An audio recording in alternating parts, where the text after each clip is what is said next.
Programme number 95۔ سننے والے تمام دوستوں پر سلامتی ہو۔ ہم خدا کے قدوس نام میں آپ کی خدمت میں سلام پیش کرتے ہیں۔ خدا جو امن کا خدا ہے، جو چاہتا ہے کہ ہر کوئی امن اور سچائی کی راہ کو اختیار کرے، جو اس نے ہمارے لیے تیار کیا ہے تاکہ ہمیشہ کے لیے اس کے ساتھ سکونت کریں۔ ہم اس قابل ہونے کے لیے خوش ہیں کہ آپ کی خدمت میں آپ کا اپنا پروگرام سچائی کی راہ لے کر حاضر ہوں۔ آج ہم انبیاء کے اس پیغام پر غور و فکر جاری رکھیں جو ایک گنہگار کے لیے خوشخبری ہے کہ کس طرح وہ خدا کے سامنے راست باز ہو سکتا ہے۔ ہم ابھی تک توریت کی کتاب پر غور و فکر کر رہے ہیں، ایک ایسی کتاب جس کو خدا نے اپنے نبی موسیٰ کے ذہن میں رکھا۔ جیسا کہ ہم سیکھتے ہیں کہ موسیٰ کی توریت ان لوگوں کے لیے بہت اہمیت کی حامل ہے جو سچائی کو جاننا چاہتے ہیں۔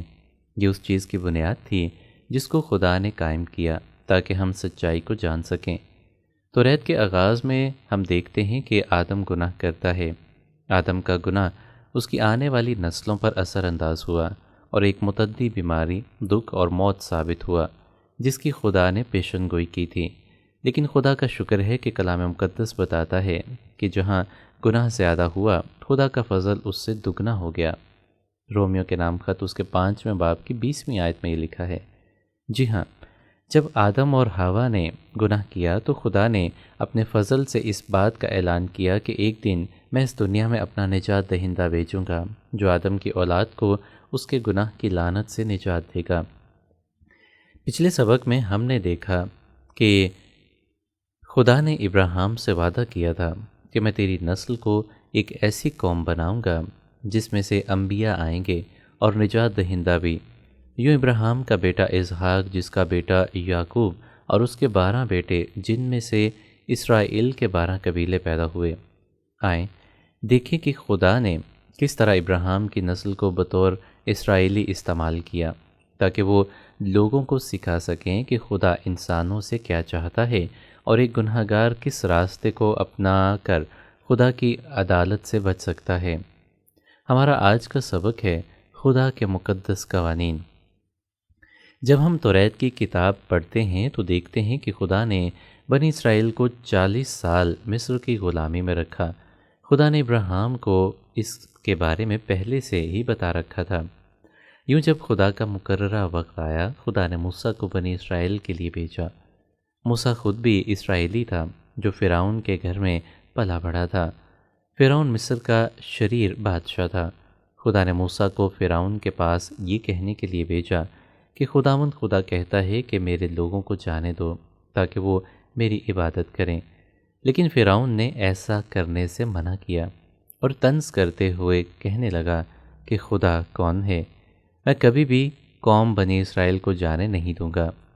یوں خدا نے اپنی طاقت اور قدرت فرعون اور مصریوں کو دکھانے کے لیے ان پر 9 آفات نازل کیں، لیکن بنی اسرائیل کو محفوظ رکھا۔ پھر بھی خدا نے جو نشان اور عجائب فرعون کے سامنے رکھے وہ اس کو تبدیل نہ کر سکے اور نہ ہی اس نے خدا کے حکم کو مانا۔ تب خدا نے موسیٰ سے کہا، میں ایک اور آفت مصر پر نازل کروں گا جس کے بعد فرعون بنی اسرائیل کو جانے دے گا۔ آپ جانتے ہیں وہ آفت کیا تھی؟ جی ہاں، وہ آفت یہ تھی کہ ہر ایک مصری خاندان میں ان کے پہلوٹے مر جائیں، کیونکہ خدا کی فرما برداری میں بنی اسرائیل نے اپنے گھروں کی چوکھٹوں پر برے کا خون لگا رکھا تھا۔ خدا نے ان سے وعدہ کیا تھا کہ برے کا خون نشان ہوگا اور جب میں خون دیکھوں گا میں اس گھر کو چھوڑ دوں گا اور کوئی آفت تمہیں چھو نہیں پائے گی۔ یہ لکھا ہے خروج کی کتاب اس کے 12ویں باب کی 10ویں آیت میں۔ اس طرح سے خدا نے بنی اسرائیل کے پہلوٹوں کو نہ مارا اور اس نے بنی اسرائیل کو فرعون کے ہاتھوں سے بچایا۔ جیسا کہ ہم نے دیکھا کہ خدا نے بنی اسرائیل کو فرعون کے غلبہ سے رہائی دی۔ خدا کے کلام میں لکھا ہے، یہ باتیں ان پر عبرت کے لیے واقع ہوئیں اور ہم آخری زمانے والوں کی نصیحت کے واسطے لکھی گئیں۔ کلام مقدس میں یہ لکھا ہے، مقدس پولس رسول کے پہلے خط جو کہ کرنتھیوں کے نام لکھا گیا اس کے 10ویں باب کی 11ویں آیت میں، برے کے خون کا بیان جس میں خدا نے بنی اسرائیل کے پہلوٹوں کو موت سے محفوظ رکھا ایک مثال ہے۔ یہ مثال نجات کے راستے کے لیے تیار کی گئی ہے۔ جس میں خدا گناہ گار کو شیطان سے نجات دے گا جو فرعون سے کہیں زیادہ شریر ہے۔ خدا کا کلام ہمیں بتاتا ہے کہ تمام نسل آدم غلاموں کے مانند ہیں۔ شاید آپ میں سے بعض یہ کہیں کہ ہاں ہم غلام تو ہیں مگر خدا کے، لیکن انجیل مقدس میں خداوند یسوع مسیح نے جو بیان کیا وہ اس بات سے فرق ہے کہ میں تم سے سچ کہتا ہوں کہ جو کوئی گناہ کرتا ہے گناہ کا غلام ہے۔ مقدس یوحنا کی انجیل اس کے 8ویں باب کی 34ویں آیت۔ اور چونکہ تمام انسان آدم گناہ کے غلام ہیں اس لیے وہ شیطان کے بھی غلام ہیں، کیونکہ شیطان گناہ کا مالک ہے۔ یقینی بات یہ ہے کہ جو کوئی شیطان کا غلام ہے وہ خود کو آزاد کروانے کے قابل نہیں ہے۔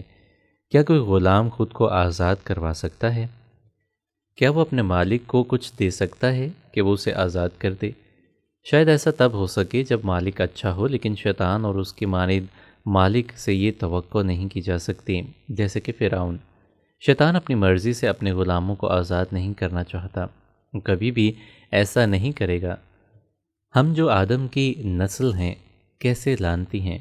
کیا کوئی ایسی ہستی ہے جو ہمیں شیطان کے اختیار سے مخلصی دلا سکے، جس نے ہمیں اپنا غلام بنا رکھا ہے؟ جی ہاں، خدا کی تعریف ہو کہ ایسا نجات دہندہ ہے۔ خدا نے ایک ہستی کو دنیا میں بھیجا تاکہ ہمیں رہائی دلائے۔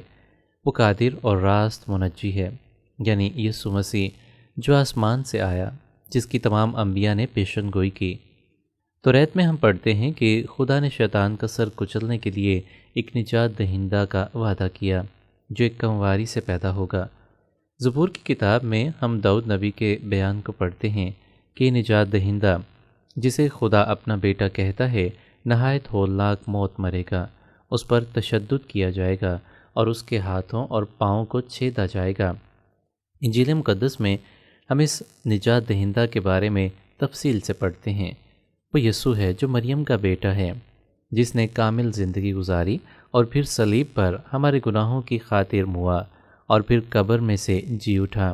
جی ہاں، یسوع مسیح ہی وہ ہستی ہے جس کے متعلق خدا کے نبیوں نے لکھا کہ وہ گناہ گاروں کا نجات دہندہ ہوگا، اور اس نے ان سب باتوں کو پورا کیا۔ خدا کا کلام یسوع مسیح کو خدا کا برا بیان کرتا ہے۔ جیسے یہودیوں کی عید فصح پر برے ذبح کیے جاتے تھے، ویسے ہی یسوع مسیح نے ہمیں سزا سے بچانے کے لیے اپنا خون صلیب پر بہایا۔ تقریباً 1500 برسوں کے بعد خدا نے پہلی فصح پر برے کے خون کے وسیلے سے بنی اسرائیل کو آزاد کروایا۔ خدا نے یہ ہونے دیا کہ آدم کی نسل یسوع مسیح کو کیلوں سے جڑے، اس راست مسیح کو صلیب دے، اور یہ عید فصح کا ہی دن تھا جب اسے صلیب پر کیلوں سے جڑا گیا۔ بس جیسے یسوع مسیح نے ابراہیم کو قربانی یعنی عید الاضحیٰ کی علامت کی خود میں تکمیل کیا، ویسے ہی یسوع مسیح نے فصح کے برے کی علامت کو بھی پورا کیا۔ وہ لوگ جنہوں نے اسے اس دن صلیب دی اس بات سے غافل تھے، لیکن خدا نے مسیح کی قربانی کا دنیا کی تخلیق سے پہلے ہی منصوبہ بنا رکھا تھا۔ آپ دیکھ سکتے ہیں یہ اعمال کی کتاب اس کے 3 باب کی 17ویں آیت میں، اور اس کے علاوہ مکاشفہ کی کتاب اس کے 13ویں باب کی 8ویں آیت میں۔ یسوع مسیح گناہ کی حتمی اور کامل قربانی ہے۔ یسوع مسیح کا خون قانونی ہرجانہ تھا جو خدا کو ادا کرنا مقصود تھا، تاکہ نسل آدم کو گناہ کے اختیار سے رہائی مل سکے۔ جیسے کہ کلام مقدس بیان کرتا ہے کہ ہمارا بھی فصح یعنی مسیح ہمارے لیے قربان ہوا۔ مقدس پولس رسول کا پہلا خط کرنتھیوں کی کلیسیا کے نام اس کے 5ویں باب کی 7ویں آیت میں یہ بیان ہے، کیونکہ جب ہم کمزور ہی تھے تو عین وقت پر مسیح بے دینوں کی خاطر موا۔ یہ ہم پر یوں ظاہر کرتا ہے کہ جب ہم گناہ گار ہی تھے تو مسیح ہماری خاطر موا۔ رومیو کے نام خط اس کے 5ویں باب کی 6 سے 8ویں آیت میں۔ آئیے فصح کے بیان کو چھوڑتے ہوئے ہم شریعت کے متعلق جو سیکھا تھا اسے یاد کریں، جو خدا نے بنی اسرائیل کو دی۔ توریت کی تحقیق کے دوران ہم نے دیکھا کہ خدا نے کیسے موسیٰ اور بنی اسرائیل پر اپنا جلال اور پاکیزگی کو بیابان میں ظاہر کیا۔ وہ آگ اور طوفان اور بجلی میں کوہ سینا پر اترا۔ بس خدا نے بنی اسرائیل کو 10 احکام اور کئی دیگر احکام دیے جو موسیٰ کی شریعت کہلاتے ہیں۔ خدا نے انہیں یہ کہہ کر حکم دیا کہ تم اپنے سارے دل اور اپنی ساری جان اور اپنی ساری طاقت سے خداوند اپنے خدا سے محبت رکھنا، میرے علاوہ تمہارا کوئی اور خدا نہ ہو، تم اپنے لیے بت نہ بنانا، تم خداوند اپنے خدا کے نام کا بے فائدہ استعمال نہ کرنا، سبت کے دن کی تعظیم کرنا، تم اپنے پڑوسی سے ویسی ہی محبت رکھنا جیسے تم خود اپنے آپ سے رکھتے ہو، اپنے ماں اور باپ کی عزت کرنا، خون نہ کرنا، زنا نہ کرنا، چوری نہ کرنا، اپنے پڑوسی کے خلاف جھوٹی گواہی نہ دینا، تم اپنے پڑوسی کے مال و اسباب کا لالچ نہ کرنا۔ ان احکام کے ساتھ خدا نے یہ بھی کہا کہ جس نے ساری شریعت پر عمل کیا اور ایک ہی بات میں خطا کی، وہ سب باتوں میں قصوروار ٹھہرا۔ یہ لکھا ہے یعقوب کی کتاب اس کے دوسرے باب کی 10ویں آیت میں، جو کہ ان سب باتوں کے کرنے پر قائم نہیں رہتا جو شریعت کی کتاب میں لکھی ہیں، وہ لعنتی ہے۔ اور یہ لکھا ہے گلاطیوں اس کے تیسرے باب کی 10ویں آیت میں، خدا نے موسیٰ کو جو شریعت عطا کی وہ ان باتوں کا بیان کرتی ہے۔ میرے عزیزو، کیا آپ خدا کی اس شریعت پر عمل کرتے ہیں جو کام، کلام اور خیال میں آپ کی پیدائش کے دن سے موت کے دن تک کامل فرمانبرداری کا تقاضا کرتی ہے؟ ہر دن اور ہر گھڑی، ہر رات اور ہر دن آپ کو خدا سے پورے دل، پوری جان اور پوری عقل کے ساتھ محبت کرنے کی ضرورت ہے۔ آپ کو اپنے پڑوسی سے بھی محبت رکھنے کی ضرورت ہے، اور بالکل ویسے ہی جیسے ہم خود سے کرتے ہیں۔ کیا آپ نے اس شریعت کو پورا کیا؟ آپ اور میں یہ جانتے ہیں کہ ہم نے ایسا نہیں کیا۔ کلام مقدس کہتا ہے کہ کوئی راست باز نہیں، ایک بھی نہیں۔ یہ لکھا ہے رومیو کے نام خط میں اس کے تیسرے باب کی 10ویں آیت میں، اگر ہم کہیں کہ ہم بے گناہ ہیں تو اپنے آپ کو فریب دیتے ہیں اور ہم میں سچائی نہیں۔ یہ مرقوم ہے یوحنا کے پہلے خط اس کے پہلے باب کی 8ویں آیت میں۔ ہم میں سے ایک بھی ایسا نہیں جو خدا کے ہر ایک تقاضے کو پورا کر پائے، کیونکہ ہم سب گناہ آلودہ فطرت کے ساتھ پیدا ہوئے ہیں۔ شاید بعض لوگ یہ سوال کریں کہ اگر ہم میں سے کوئی موسیٰ کی شریعت کو پورا نہیں کر سکتا تو خدا نے اسے کیوں دیا؟ کیا خدا سب کو ہلاک کرنا چاہتا ہے؟ نہیں، بلکہ خدا محبت ہے اور کسی کی ہلاکت نہیں چاہتا۔ تو پھر خدا نے گناہ گاروں کو اپنے پاک احکام کیوں دیے، جبکہ وہ اچھی طرح جانتا تھا کہ کوئی بھی ان پر پورا نہیں اتر سکتا؟ ان احکام کا کیا مقصد ہے؟ خدا اس سوال کا جواب یہ کہتے ہوئے دیتا ہے کہ شریعت کے اعمال سے کوئی بشر اس کے حضور راست باز نہیں ٹھہرے گا، اس لیے کہ شریعت کے وسیلے سے تو گناہ کی پہچان ہی ہوتی ہے۔ اور ایک کلام میں یہ لکھا ہے رومیو کے نام خط اس کے تیسرے باب کی 20ویں آیت میں، مگر کتاب مقدس نے سب کو گناہ کا متحد کر دیا تاکہ وہ وعدہ جو یسوع مسیح پر ایمان لانے پر موقوف ہے، ایمانداروں کے حق میں پورا کیا جائے۔ اور یہ حوالہ لکھا ہے گلاطیوں کے نام خط اس کے تیسرے باب کی 22ویں آیت میں۔ بس ہمیں یہ پتہ چلتا ہے کہ خدا نے گناہ گاروں کو اپنے پاک احکام اس لیے دیے تاکہ اپنے سامنے ہماری ناراستی ظاہر کر سکے اور ہمیں دکھا سکے کہ ہمیں یسوع مسیح کی ضرورت ہے، تاکہ وہ ہماری لعنت کو جو گناہ کے باعث ہم پر آئی تھی اپنے اوپر اٹھا لے۔ انسانوں میں سے محض یسوع مسیح ہی ایسی ہستی ہے جس نے خدا کی اس شریعت کو پورا کیا جو موسیٰ کو دی گئی تھی۔ جیسا کہ ہم نے دیکھا کہ یسوع مسیح نسل آدم سے بالکل مختلف تھا، کیونکہ اس میں گناہ آلودہ فطرت نہیں تھی۔ یسوع مسیح ابدی زندگی ہے جو آسمان سے اتر آیا اور کمواری سے پیدا ہوا۔ یسوع مسیح نے ہماری مانند جسم کو اپنایا، لیکن ہماری مانند گناہ آلودہ فطرت سے پاک تھا۔ اس لیے جب وہ زمین پر تھا تو یہ کہنے میں حق بجانب تھا کہ یہ نہ سمجھو کہ میں شریعت کو منسوخ کرنے آیا ہوں بلکہ پورا کرنے آیا ہوں۔ مقدس متی کی انجیل اس کے 5ویں باب کی 17ویں آیت۔ کیا آپ نے سنا کہ یسوع مسیح نے کیا کہا؟ یہ گہری اور حیران کن سچائی ہے۔ یسوع مسیح نے کہا کہ وہ دنیا میں شریعت کو پورا کرنے آیا جو خدا نے موسیٰ کو عطا کی تھی۔ کیا آپ اس کا مطلب سمجھتے ہیں؟ یسوع مسیح نے یہ سب ہمارے لیے کیا، کیونکہ ہم نسل آدم اپنے لیے ایسا کبھی بھی نہیں کر سکتے۔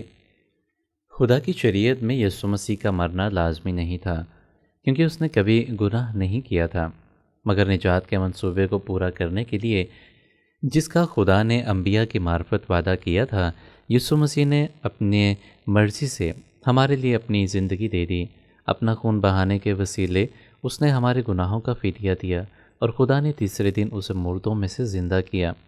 سنیں کہ اس حوالے سے کلام مقدس کیا کہتا ہے۔ رومیو کے نام خط اس کے 8ویں باب کی پہلی 3 آیات۔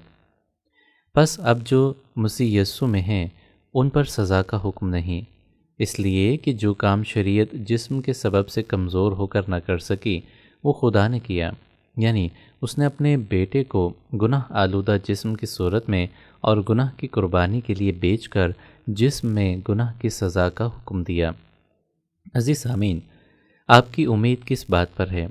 کیا آپ خدا کی اس خوشخبری پر بھروسہ کرتے ہیں کہ اس نے ایک راست نجات دہندہ کو ہمارے گناہوں کی سزا سہنے کے لیے بھیجا؟ یا پھر آپ ابھی بھی اپنے نیک کاموں پر بھروسہ کر رہے ہیں؟ یہ مت بھولیں کہ خدا کا کلام کیا بیان کرتا ہے، کیونکہ جتنے شریعت کے اعمال پر تکیہ کرتے ہیں وہ سب لعنت کے متحد ہیں۔ چنانچہ لکھا ہے کہ جو کوئی ان سب باتوں کے کرنے پر قائم نہیں رہتا جو شریعت کی کتاب میں لکھی ہیں وہ لعنتی ہے۔ مسیح جو ہمارے لیے لعنتی بنا، اس نے ہمیں مول لے کر شریعت کی لعنت سے چھڑایا، کیونکہ لکھا ہے کہ جو کوئی لکڑی پر لٹکایا گیا وہ لعنتی ہے، کیونکہ خدا نے دنیا سے ایسی محبت رکھی کہ اس نے اپنا اکلوتا بیٹا بخش دیا تاکہ جو کوئی اس پر ایمان لائے ہلاک نہ ہو بلکہ ہمیشہ کی زندگی پائے۔ غلاطیوں اس کے 3 باب کی 10ویں آیت اور پھر 13ویں آیت، اور یوحنا اس کے 3 باب کی 16ویں آیت میں یہ بیان ہے۔ آج کے اس پروگرام کو سننے کے لیے آپ سب کا شکریہ۔ خدا کے فضل سے آئندہ پروگرام میں ہم انبیاء کے صحائف پر غور و فکر کرنا مکمل کر لیں گے کہ کیسے یسوع مسیح نے انبیاء کی ہر ایک نبوت کو پورا کیا جو اس کے متعلق کہی گئی تھی، اور یوں نسل آدم کے لیے نجات اور امن کا دروازہ کھول دیا۔ خدا آپ کی مدد کرے کہ ہم نے آج جو سیکھا ہے اس سے برکت پائیں، اور ہم اس کے کلام میں دیے گئے اس وعدے کو یاد رکھیں جو رومیو کے نام خط اس کے 8ویں باب کی پہلی آیت میں لکھا ہے کہ پس اب جو مسیح یسوع میں ہیں ان پر خدا کی شریعت کی سزا کا حکم نہیں۔